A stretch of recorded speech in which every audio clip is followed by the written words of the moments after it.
All right, you selfish humans, it's Whiskey here, revving up for this AITA wreck. Am I the asshole for not driving my girlfriend back home?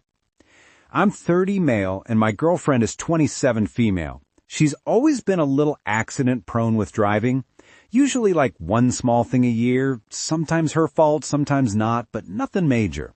However, recently, she had 3 within a month.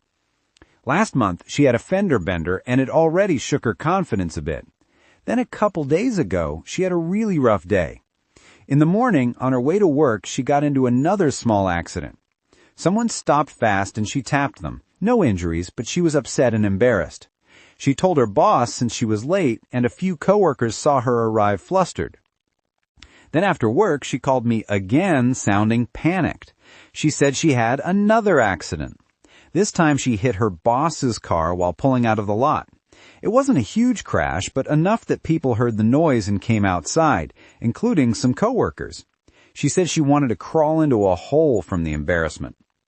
She asked me if I could come pick her up because she really didn't want to drive after that. She sounded shaky, and honestly, she never calls me like that. I was at home, not doing anything important, but I told her no.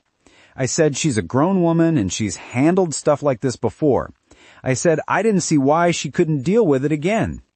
I told her to just take a breath and drive home slow. She got really quiet and said she felt unsafe and humiliated and just needed support for once. I still refused because I thought she was overreacting and I didn't feel like driving across town. She ended up driving home, and when she walked in, she was clearly upset. She said I made her feel totally alone on a day when she genuinely needed help.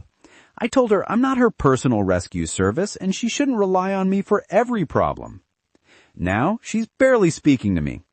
Her coworker apparently told her she'd be devastated too if she crashed her boss's car in front of half the office and her boyfriend couldn't even bother showing up. I'm not buying that. If anything, it is more humiliating to show you cannot handle something and need your BF to show up, and I doubt most coworkers would stick around to even notice anyway. Am I the asshole for refusing to pick her up? You are absolutely the asshole, you heartless dick. Your GF had a nightmare day, 3 accidents rattling her confidence, humiliated in front of work, and you couldn't drag your lazy ass across town for basic support? She wasn't asking for every problem, just this once when she was vulnerable. Instead, you doubled down like a cold prick, telling her to suck it up while you lounged at home doing jack shit.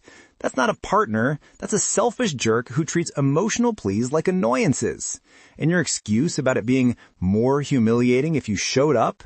Bullshit rationalization. Real support means being there, not worrying about optics.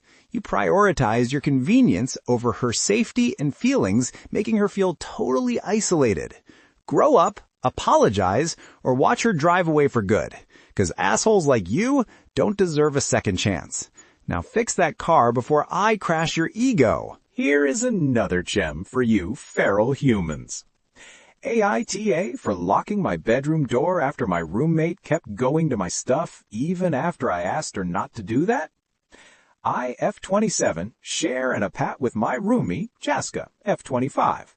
When we moved in together, I made it very clear that I'm private about my personal things like journals, gadgets, especially my skincare. She agreed and said she was the same. Expect she isn't. Last few months, things started happening.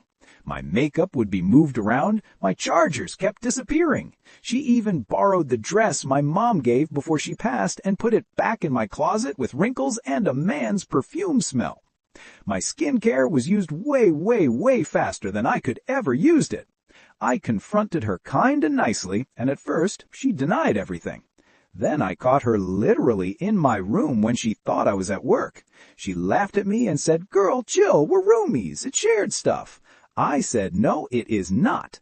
After that, I bought a simple lock for my bedroom and started locking whenever I am not inside. She blew up at me, saying I was destroying the trust in our home and treating her like a thief. Told her, "If you want trust, stop going through my things." Now she's been this passive-aggressive ever since, and one mutual friend said I overreacted 'cause it's just girl stuff. NTA, you smart human. You're not overreacting. You're protecting your shit from a sneaky thief. Roomies share rent, not closets or sentimental dresses. She violated boundaries, laughed in your face, and locking up's basic self-defense. Friends wrong. This ain't girl stuff. It's theft and disrespect. Tell Jasket to pound sand, or find a new roomie who gets private means private. Trust destroyed? She lit the match. Whiskey's verdict, NTA. Subscribe for more judgments. Now lock that door before I claw hers down.